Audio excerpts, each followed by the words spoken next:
those desires have to be Joy, met. what you saying? I know women who are I feel that way now because I'm piggyback on what she said. I'm Candy? opposite. Yes, Candy. Sorry. My grandmother, my 2 grandmothers, my 10 aunts on one side and 6 on the other. Wow. Said 16 aunts? yes. Wow, that's a lot. And they of still women. around. Wow. They said, let me tell you something. You pretty, you this, you that, you say. But if you marry a man that you can't sit in the room with him and eat a peanut butter and jelly sandwich, and y'all can eat beans for a whole week, don't marry him.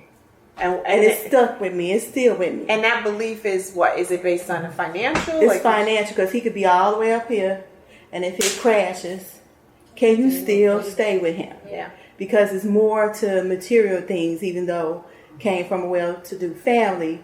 Can you still be with that man? Because he is going to probably might change. Anything can happen. He could be whoever he is. If he break his leg or things change, can you sit in the room with him and eat a peanut butter and jelly sandwich? Because you're saying don't be that shallow woman, right? Yeah. Don't be the woman and it's all about all the things that glitters. And I didn't get it until I got older. But it's just certain things with men. Because if a man is so used to taking care of the family and certain things fall apart, it's like depression set in.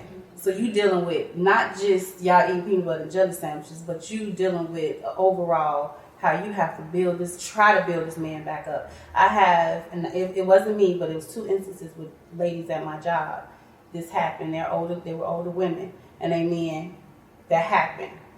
They had to end up leaving because they became so rude verbally toward their wife because them they were lashing blaming. out. Yes, that was them So lashing out. this was about That's because then that man was not built up where he needed to be before we meet them. And he couldn't. It sounds like that kind of man couldn't handle being without. Yes, because he's so used to providing. He's so used to.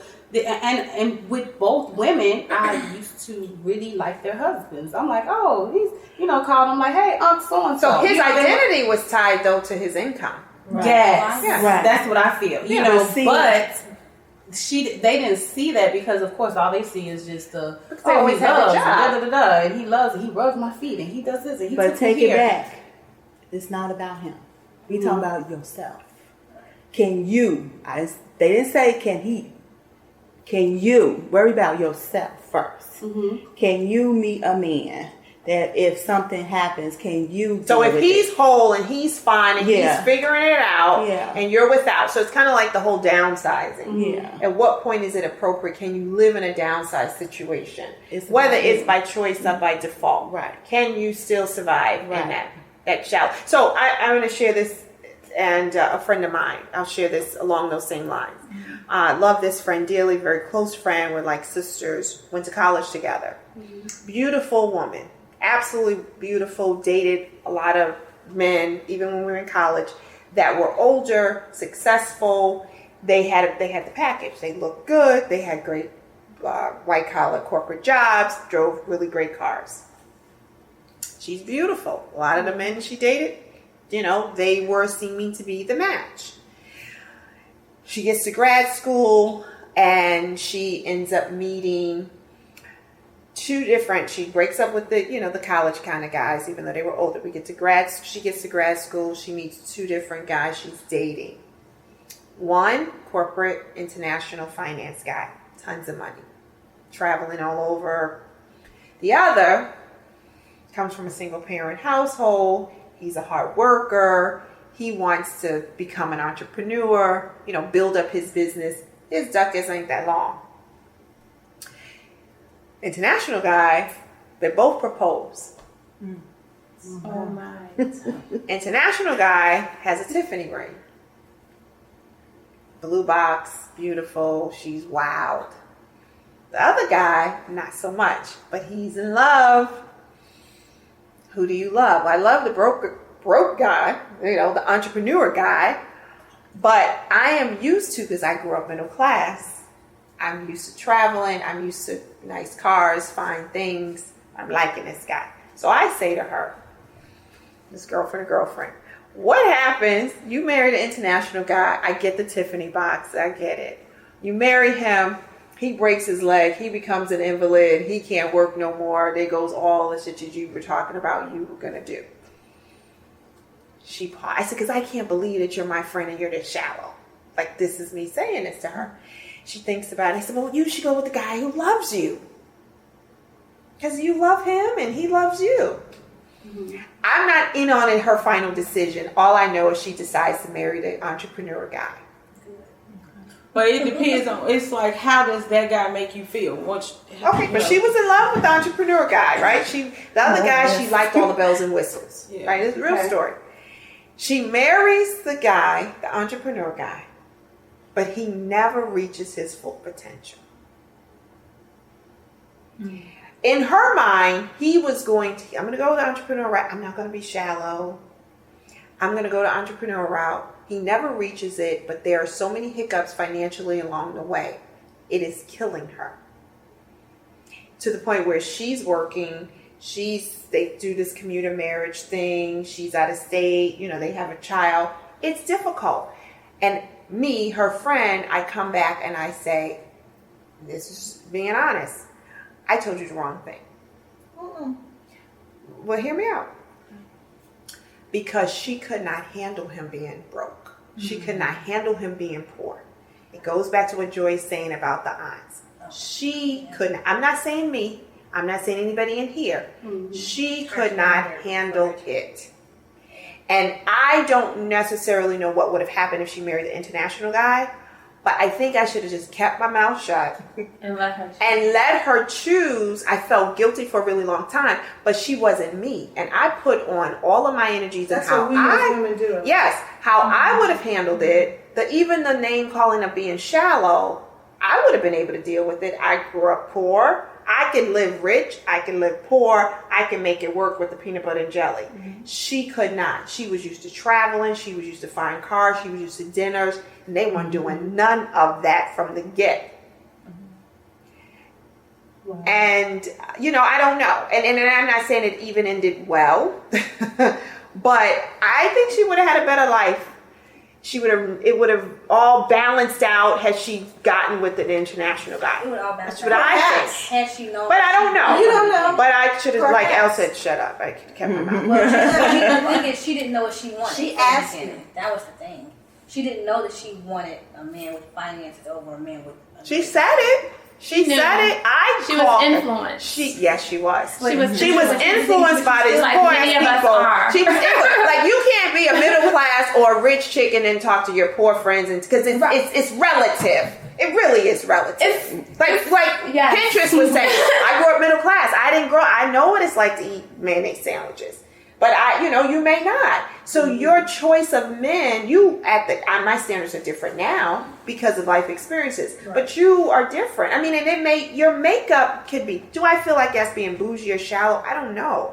I just feel like in that scenario, I should have let her make the decision based on what she could do, because I put everything on her. I had the same thing happen in college where I went to Penn. I was at Harvard. Visited my girlfriend, and she was really wealthy. Her dad owned Coca-Cola bottling company on the East Coast. And she said, because she had trouble dating, and she said we shouldn't date out of our class. And I thought, because I'm coming from a poorer background, and I'm like, well, that's not right. But I didn't say anything. I kind of just was listening. And she gave these examples, and they so panned out to be true in general. Yes. I mean, there are people who can float through these systems.